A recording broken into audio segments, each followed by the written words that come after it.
Okay, chapter 3 जिसमें last exercise 3.4 question 1 state whether true और false. आपको दिखाना है, सिर्फ बताना है ट्रू है कि फॉल्स है। ठीक है। First, all rectangles are squares. ठीक है। तो आपको दिया गया all rectangles are square. Square square क्या होता है पहले ये समझ लो। स्क्वायर क्या होता है? ठीक है। स्क्वायर क्या होता है? जिसकी all sides are equal and angle all angles are perpendicular, right angle. Alright. तो आपको पूछा है रेक्टेंगल। ठीक है।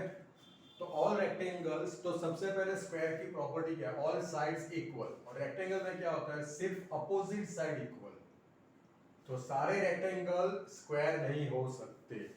ठीक है। तो ये आपका फर्स्ट स्टेटमेंट आएगा फॉल्स। ठीक है। मतलब रेक्टेंगल को स्क्वायर होने के लिए सारी साइड्स इक्वल होनी पड़ेगी। ठीक है। All rhombus are parallelogram. ठीक है। तो ऑल रोम्बस, रोम्बस मतलब all sides are equal, all sides are equal. ठीक है। और उसको पैरेललोग्राम होने के लिए उसकी प्रॉपर्टी क्या है? अपोजिट साइड्स आर पैरेलल और इक्वल। ठीक है। तो यहां पे तो already all sides are equal दिया, that means opposite side equal हो गई। ठीक है। अपोजिट साइड इक्वल हो गई और अपोजिट साइड पैरेलल भी हो गई। दैट मींस ये स्टेटमेंट आपका ट्रू है। ठीक है। फिर से पैरेललोग्राम में, पैरेललोग्राम तभी होगा जब opposite sides are parallel and equal. ठीक है। तो यहां पे तो ऑल साइड्स आर इक्वल है, दैट मींस अपोजिट साइड्स भी इक्वल हो गए और अपोजिट साइड पैरेलल भी हो गया। ठीक है। तो ये स्टेटमेंट आपका ट्रू है। ठीक। चलो, all squares are rhombus and also rectangles. All square are rhombus. Rhombus मतलब क्या? जिसकी चारों साइड इक्वल हो। ठीक है। तो स्क्वायर की भी चारों साइड इक्वल है, तो वो रोम्बस ऑब्वियस है कहा जाएगा। और रेक्टेंगल, रेक्टेंगल होने के लिए क्या? Opposite side are equal and all angles are right angle. तो इसमें ये भी है। दैट मीन्स ये स्टेटमेंट आपका ट्रू जाएगा। सारे स्क्वायर रोम्बस भी है और रेक्टेंगल भी है, क्योंकि रोम्बस की property all sides are equal, जो इसमें भी है। रेक्टेंगल की property opposite side are equal, इसमें भी है। All angles are right angle, तो इसमें भी है। इसमें फोर्थ में जाएंगे। फोर्थ है all squares are not parallelograms. ठीक है। All squares are not parallelograms, तो ये ऑब्वियस है, फॉल्स जाएगा। ठीक है। अपोजिट साइड इक्वल भी है और पैरेलल भी है, तो वो पैरेललोग्राम होगा ही। आपको यहां पे बोला है नॉट पैरेललोग्राम, दैट मींस ये स्टेटमेंट आपका फॉल्स हो गया। चलो, फिफ्थ, मतलब इसमें लगेगा E. All kites are rhombus. तो रोम्बस, आज हमने ये नया टॉपिक देखा है, रोम्बस। रोम्बस का मतलब क्या? ऑल साइड्स आर इक्वल, बस इतना आप याद रखो। ऑल साइड्स आर, दूसरी प्रॉपर्टीज है वो क्वेश्चन में आ जाएगी। इसकी दूसरी भी प्रॉपर्टी है, वो क्वेश्चन में ऑटोमेटिक आ जाएगी। ठीक है। इसको ऐसे भी दिखाते हैं जैसे मैंने यहां पे दिखाया है, रोम्बस। ठीक है। और काइट की प्रॉपर्टी क्या है? जो साइड वाली, जो नजदीक वाली साइड्स है, एडजेसेंट साइड्स, वो इक्वल है। तो उस हिसाब से तो काइट्स रोम्बस होगा नहीं। रोम्बस की main property all sides are equal. ठीक है। तो मतलब ये आपका फॉल्स स्टेटमेंट हो गया। चलो, आगे जाने से पहले इतना निकाल दो।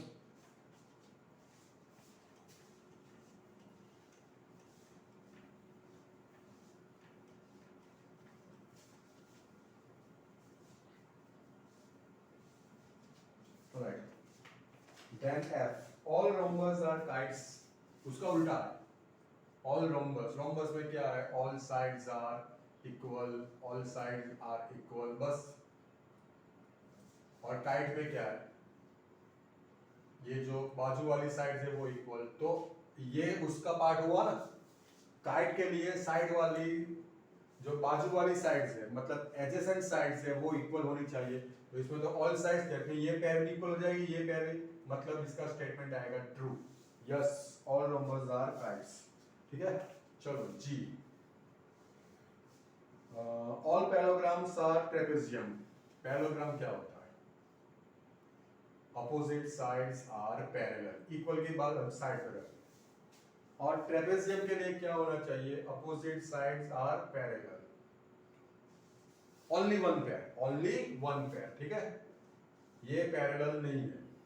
तो मतलब कि ट्रेपेजियम के लिए आपको सिर्फ इतना ही चाहिए, ट्रेपेजियम के लिए सिर्फ आपको इतना ही चाहिए कि ओनली वन पेयर पैरेलल होनी चाहिए। तो इसमें तो दोनों पेयर पैरेलल है। दैट मींस आप या चाहे तो ये पेयर ले लो, चाहे तो ये पेयर ले लो, ट्रेपेजियम बनेगा। ठीक है, मतलब इसकी जो प्रॉपर्टी है वो फुलफिल होनी चाहिए, और ये फुलफिल करता है। ठीक है, चलो जी के बाद H। All squares are trapezium, all squares are, same question, all square, ये थोड़ा रेक्टेंगल जैसा हो गया, ऑल स्क्वायर्स आर ट्रेपेजियम। तो सेम, इसमें मुझे कुछ कहना नहीं है, जो ऊपर बात थी वही same. Opposite sides are parallel in a square, trapezium में भी अपोजिट साइड्स की वन पेयर पैरेलल होनी चाहिए। यहाँ पे कंडीशन फुलफिल हो रही है, दैट मींस स्टेटमेंट आपका क्या जाएगा? ट्रू। तो ये भी ट्रू जाएगा और ये भी ट्रू जाएगा। ठीक है, चलो आगे जाएंगे। Okay, question 2।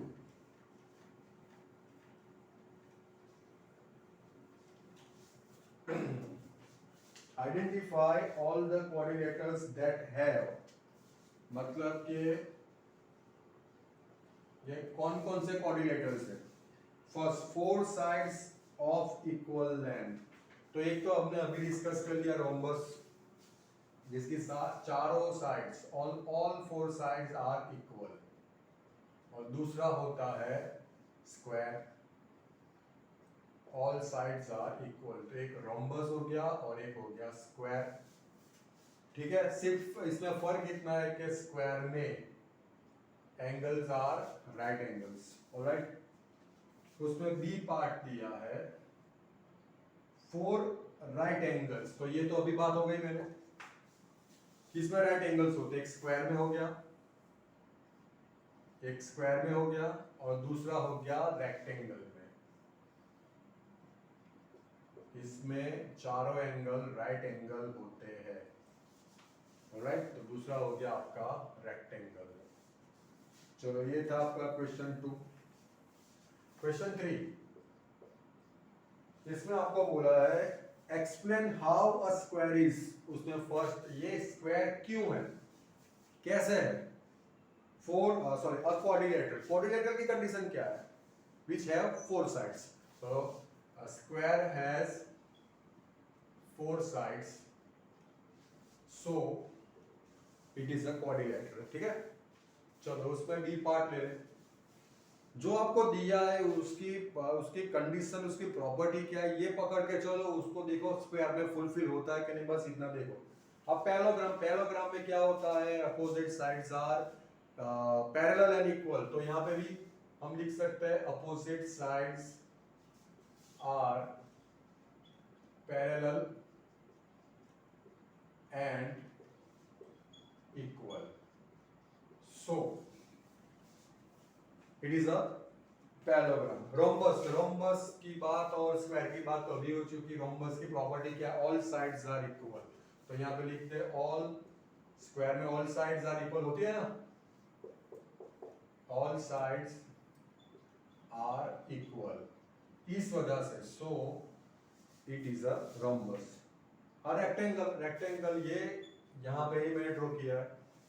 रेक्टेंगल में क्या होता है? ऑल एंगल्स, उसमें दो statement, all angles are right angle, एक चीज तो ये हो गई। ठीक है, राइट एंगल, या तो फिर आप लिख सकते हो अपोजिट साइड्स आर इक्वल, इतना सफिशिएंट है। So so it is a rectangle. चलो नेक्स्ट क्वेश्चन, नेक्स्ट इसके लिए निकाल दे पहले question 4।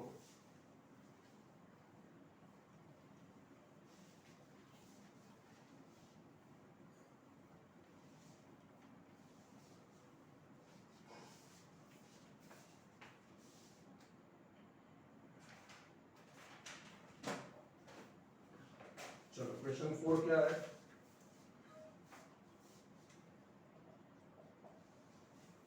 Name the coordinators whose diagonals, diagonals की प्रॉपर्टी के हिसाब से आपको काम करना है। चलो first is bisect each other. तो बाइसेक्ट ईच अदर तो सारे पैरेललोग्राम, इसमें क्या क्या आ गया आपका? स्क्वायर आ गया, फिर रेक्टेंगल आ गया, फिर रोम्बस आ गया और खुद पैरेललोग्राम आ गया। राइट, जो हमने पढ़ा था स्टार्टिंग में कि पैरेललोग्राम के डायगोनल्स बाइसेक्ट करते हैं ईच अदर। ऑलराइट, चलो सेकंड देख ले। सेकंड क्या है? सेकंड है are perpendicular bisectors of each other.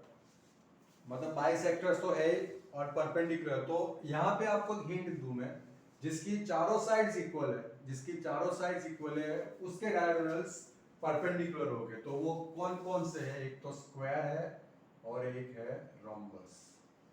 ये आपको थियरी में याद रखना है। Alright, third one is are equal, are equal. ठीक है, तो वो उसके लिए भी आपको एक रूल याद रखना है। देखो एक मेरी बात सुनो, मैं स्क्वायर की बात कर लूँ, आप फिगर के हिसाब से समझ जाओगे। और ये मैंने ड्रॉ किया है रोम्बस। दोनों में कॉमन चीज क्या है? दोनों में कॉमन चीज क्या है कि ऑल साइड्स आर इक्वल। पर यहाँ पे क्या होता है? राइट एंगल होता है। उस हिसाब से ये डिस्टेंस और ये डिस्टेंस सेम हो जाएगा। मगर यहाँ पे राइट एंगल नहीं होता तो ये डिस्टेंस लंबा हो गया, ये डिस्टेंस छोटा। ये डिस्टेंस में किसकी बात कर रहा हूँ? डायगोनल्स की। तो आपने क्या समझा कि कहाँ पे डायगोनल्स की लेंथ सेम होती है? जहां पे राइट एंगल, उसके वर्टाइसिस के जो एंगल है वो राइट एंगल। तो वो कौन से दो कोऑर्डिनेटर है? एक तो स्क्वायर की बात हो गई और दूसरा हो गया रेक्टेंगल। आप फिगर से ही समझ जाओगे। अगर मैं इसको ऐसे पैराग्राम के हिसाब से ड्रॉ कर दूं तो ये डायगोनल लंबा हो जाएगा और ये छोटा हो जाएगा। तो लास्ट क्वेश्चन के आंसर में क्या आएगा? Square and parallelogram. So square and rectangle. Alright, आगे जाएंगे। चलो क्वेश्चन 5। क्वेश्चन 5 एक सिंपल सा स्टेटमेंट है, explain why a rectangle is a convex coordinator. Convex coordinator के लिए मैंने बताया था कि जिसके डायगोनल्स इनसाइड हो।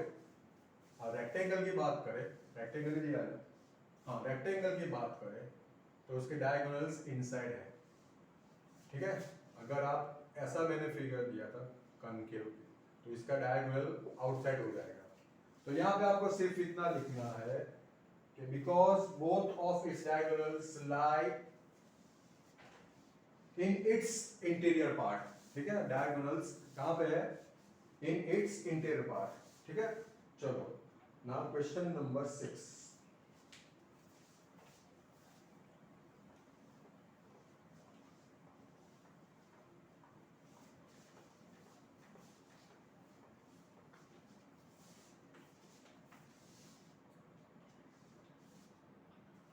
Alright, ABC is a right angle triangle. ठीक है, ABC is a right angle triangle।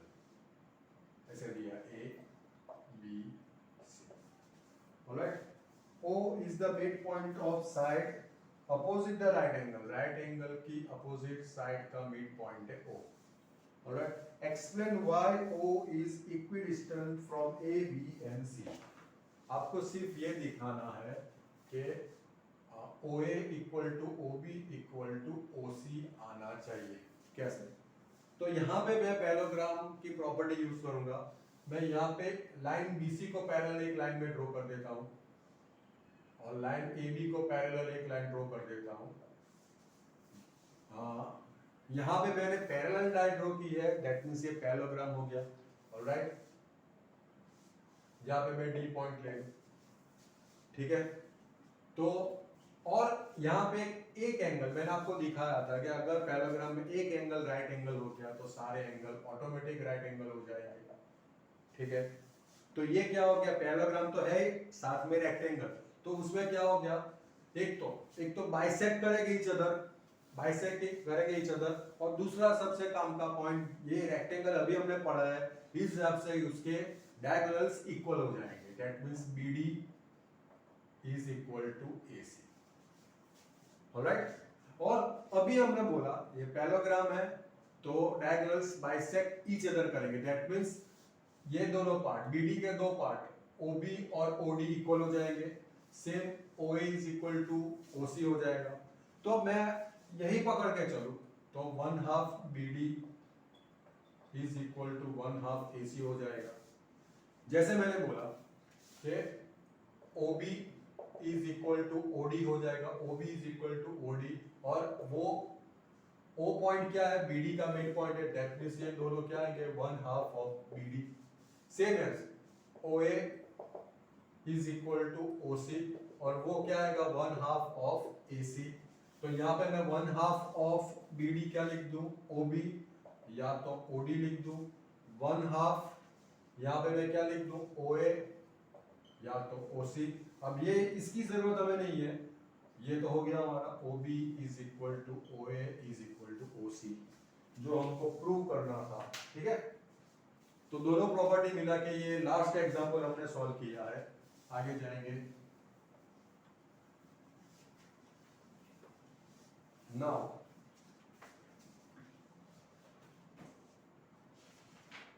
Example number 8।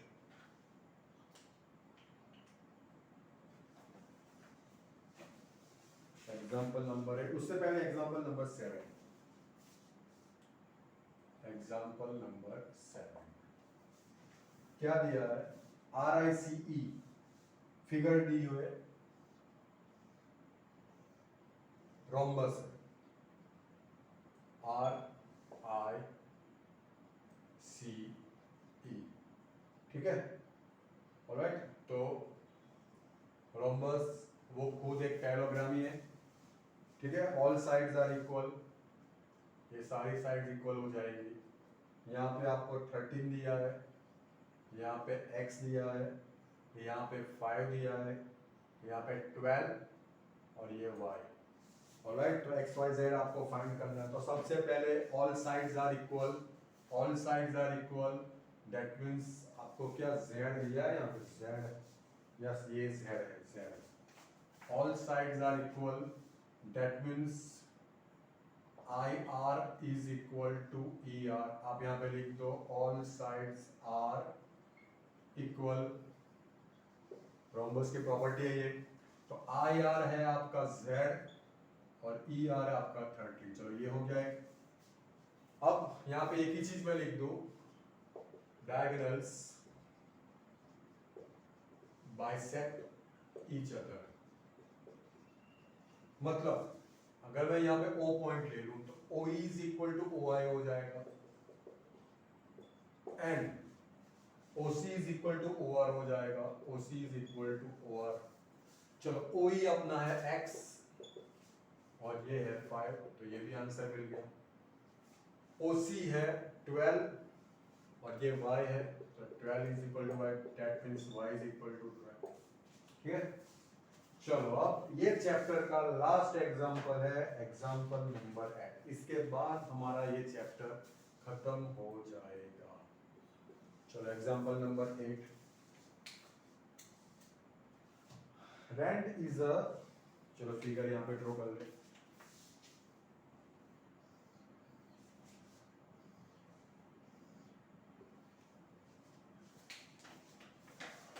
RENT,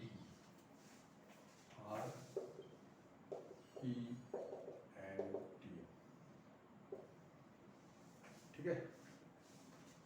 right, O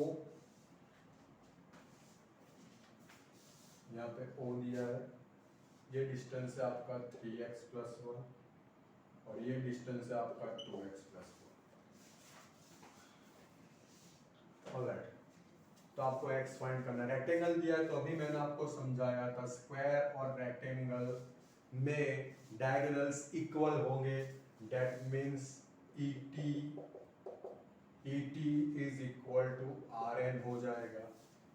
कौन कौन से क्वाड्रिलेटरल में? Square and rectangle, because all angles are right angle. मैंने फिगर से आपको समझाया था।